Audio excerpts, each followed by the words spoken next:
যাচ্ছিলাম। হঠাৎ মনে হলো একটু বাবার রুম থেকে ঘুরে আসি। অনেকদিন হলো বাবার রুমে যাওয়া হয় না।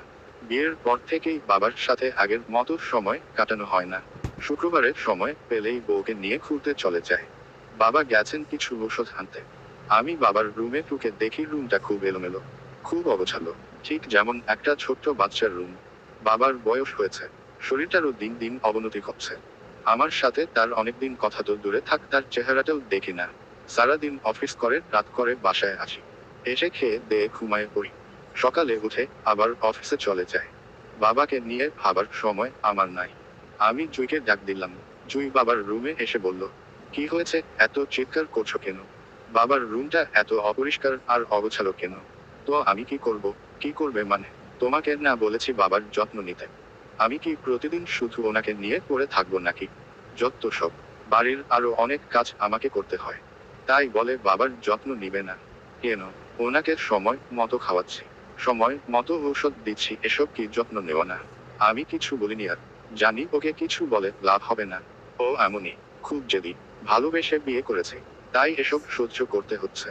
জুই চলে গেল রান্নাঘরে। আমি চুপচাপ বাবার ঘর পরিষ্কার করতে লাগলাম। রুমটা পরিষ্কার করার সময় চোখ পড়ল টেবিলে রাখা খাতাটার উপর। বাবা খাতা দিয়ে কি করছে? কৌতূহল বেড়ে গেল কি আছে তা দেখার জন্য। আমি খাতাটা নিয়ে প্রথম পেজটা খুললাম। প্রথম পেজে লেখা আছে আমার ডায়েরি। লেখাটা পড়ে খুব অদ্ভুত লাগলো।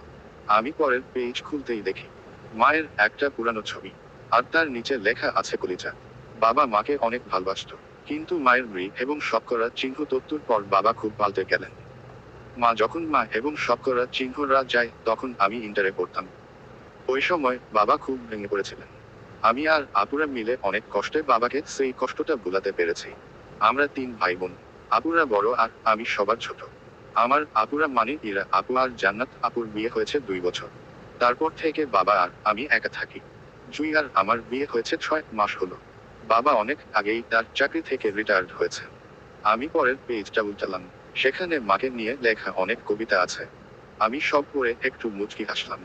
কয়েক পেজ উল্টানোর পর লেখা আছে, আজ আমার ছোট্ট ছেলেটার বিয়ে। না ছোট্ট না, অনেক বড় হয়েছে। সে এখন চাকরি করে।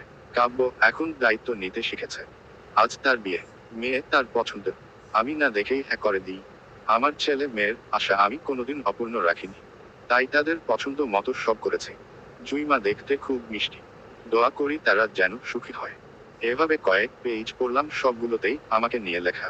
পরের পেজ উল্টিয়ে দেখলাম, কাব্য এখন খুব ব্যস্ত। নিজের শরীরটাও দিন দিন অবনতি হচ্ছে। কাব্যের সাথে আগের মতো রাতের আকাশ দেখা হয় না। চায়ের দোকানে বসে আর চা খেতে খেতে বাপ ছেলের আড্ডা দেওয়া হয় না। সারাদিন ঘরে বসে থেকে খুব বিরক্ত লাগে। তাই বৌমাকে বলেছিলাম একটা ডায়েরি কিনে দিতে। কিন্তু বৌমা আমাকে বলল, বাবা এই বয়সের ডায়েরি দিয়ে কি করবেন? কিছু না, একটু লেখালেখি করতাম। এত টাকা দিয়ে ডায়েরি না কিনে অল্প দামে কিছু খাতা কিনে লিখলেই তো হয়। আমি কিছু না বলে খাতা কেনার টাকা নিয়ে নিলাম। এখন খুব লজ্জা হয় বৌমার কাছ থেকে টাকা খুঁজতে। গত মাসে ওষুধের টাকা খুঁজতে গিয়ে অনেক বকা শুনতে হয়েছিল।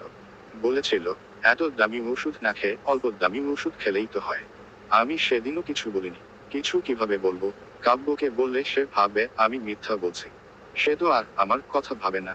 সে এখন নিজের ঘর সংসার নিয়ে ব্যস্ত। আমি চাই না তার সুন্দর সংসারটাকে নষ্ট করতে। এখন যে ওষুধগুলো খাচ্ছি সেগুলো খুব সস্তা। তাতেও কষ্ট নাই। ছেলের সাথে আছি, এইটাই যথেষ্ট। তবে বৌমা আমাকে একটু সহ্য করতে পারে না। আমি কিছু বললেই সে বিরক্ত হয়। কোমরের ব্যথাটা বেড়েছে। বৌমাকে ডাক্তার দেখাতে যাব বলে কিছু টাকা চাইতে গেলে বৌমা বলে, সব ঢং। তাই আর কিছু বলিনি।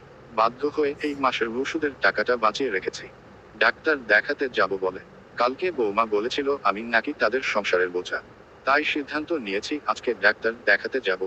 সেখানে থেকে বাসায় এসে শেষবারের জন্য ছেলের মুখটা দেখে কালকেই বৃদ্ধাশ্রমে চলে যাব। আমি আর পড়তে পারছি না। চোখ দিয়ে অনবরত পানি পড়ছে। যেই বাবা আমাকে সামান্য কষ্ট কোনোদিন পেতে দেয়নি, সেই বাবা আজ হাজারো কষ্ট ভোগ করছে। জুই এতটাই নীচ, নিজেকে ওর স্বামী বলতেই লজ্জা হচ্ছে। আমি চুপচাপ রুম থেকে বেরিয়ে আসলাম। কিছুক্ষণ পর বাবা ফিরে আসলো। এসে আমাকে দেখে বলল, বাবা আমি একটা সিদ্ধান্ত নিয়েছি। কি বাবা? আমি কালকে বৃদ্ধাশ্রমে চলে যাব। আমাকে কি অফিসে যাওয়ার সময় আশ্রমে নামিয়ে দিবি? আচ্ছা বাবা। কথাটি বলে বাবা চলে গেল। আমাকে কিছু বলার সুযোগ দিল না। আমার পাশে জুই ছিল। সে খুশি হয়েছে। আমাকে বলল, যাক, এতদিনে আপদ বিদায় হবে বলে মনে হচ্ছে। কি বল কাব্য? আমি কিছু বললাম না। রাতে জুইকে বললাম, এই শোনো, কালকে আমরা ছুটিতে যাব কক্সবাজার। তুমি তোমার কাপড় চোপড় প্যাক করে রাখিও। সত্যি বলছো তুমি? হ্যাঁ সত্যি। জুই খুশি হয়ে রান্না করতে চলে গেল। বাবা আমাদের সাথে খায় না অনেক দিন হলো। আজকে আসলো খেতে। জুই আবার পছন্দের খাবার বানিয়েছে। বাবা তো কাল চলে যাবে তাই। বাবা নিস্তব্ধে খেয়ে চলে গেল। তার চোখের কোণে অশ্রুগুলো ঠিকই দেখতে পেরেছিলাম। সকালে রেডি হলাম। গাড়িতে আমি, জুই আর বাবা বসে আছি। প্রথমে গেলাম জুইয়ের বাড়িতে। জুইকে বললাম, তোমার ব্যাগটা নাও। আর চল একটু তোমার বাবার সাথে দেখা করে আসি। কিন্তু ব্যাগ কেন? আরে চলি না। আমি জুইয়ের বাসায় গেলাম। বাবাও আসলো। বাবাকে নিয়ে এসেছি। সোফায় বসে আছি। জুইয়ের বাবা মা আমাদের দেখে বলল, কিরে জামাই সাহেব অসময়ে যে? জি, আপনাদের জিনিস আপনাদের বুঝিয়ে দিতে এলাম। আমাদের জিনিস মানে? আপনাদের মেয়েকে। পাশ থেকে জুই বলল, কি বলছো এসব কাব্য? হ্যাঁ ঠিক বলছি। আর শুন, তোর মতো নিজ মেয়েকে বউ হিসেবে না রেখে আমি সারা জীবন বউ ছাড়াই থাকবো। আর আমি ডিভোর্সের পেপার পাঠিয়ে দিব। সাথে তোর পাওনা সব টাকাও। বাবা পাশ থেকে আমাকে থাক এবং শতকরা চিহ্ন পুকুর দিয়ে বলল, ছি কাব্য ছি। তোকে আমি এজন্যই মানুষ করেছি। নিজের বউয়ের সাথে কেউ এভাবে ব্যবহার করে? মাফ করবেন বেয়ান সাহেব। আমি কাব্যকে বুঝিয়ে বলবো সব। জুইয়ের আব্বু আম্মু কিছু না বুঝে বলল, কাব্য বাবা কি হয়েছে খুলে বল। বাবা হয়তো টের পেয়েছে। আমি বাবাকে বললাম, আব্বু তুমি গাড়িতে গিয়ে বসো। আমি আসছি। আব্বু যেতে রাজি না। বাধ্য হয়ে চিৎকার দিয়ে বললাম, তোমাকে যেতে বলেছি যাও। আব্বু চলে গেল। তারপর জুইয়ের আব্বু বলল, জামাই সাহেব কি হয়েছে? আমার মেয়ে কি ভুল করেছে? কাব্য আমি কি করেছি? আমি তো তোমাকে অনেক ভালোবাসি। চুপ কর তুই। তোর মতো মেয়ের মুখে ভালোবাসি শুনতেই ঘৃণা লাগে। আর হ্যাঁ, আপনাদের মেয়েকে ভুলেও আমার চোখের সামনে যেন না দেখি। আমার মেয়েটা কি করেছে সেটা তো বলো। কি করেনি সেটা জিজ্ঞেস করেন। যেই বাবা আমাকে এতটা বছর কষ্ট করে বড় করেছে, নিজে হাজারো কষ্ট সহ্য করে আমাকে মানুষ করেছে, নিজের কষ্টগুলোকে লুকিয়ে আমাদের ভাই বোনের সুখের জন্য লড়াই করেছে, সেই বাবাকে আপনার মেয়ে আপদ বলে? বাবা শব্দটা মানে কি সেটা আপনার মেয়ে জানে না। ওকে শিখিয়ে দিবেন। আর হ্যাঁ জুই, তুমিও শুনে রাখো, আমার বাবা তোমার কাছে আপদ, কিন্তু আমার কাছে সবকিছুর ঊর্ধ্বে। আমার কাছে সবচেয়ে দামি, সবচেয়ে প্রিয়। জুই আমাকে জড়িয়ে ধরে বলল, সরি কাব্য, আমাকে ক্ষমা করে দাও। আমি পারবো না। ক্ষমা করা আমার পক্ষে সম্ভব না। তুমি বাবাকে আপদ মনে করো তাই না? বাবাকে এত কষ্ট দেওয়ার পর কিভাবে ভাবলে আমি তোমাকে মাফ করব? তোমার জায়গা আমার মনে তো দূরের কথা, আমার পায়ের নিচেও না। আমি চলে আসলাম। গাড়ি স্টার্ট দিলাম। বাবা আমাকে বলল, কি রে বৌমাকো, ও আজকের পর আর আসবে না। বাবা আমাকে মাফ করে দাও। আমি ভুলে গিয়েছি তোমাকে সময় দিতে। তুমি আমার কাছে সব।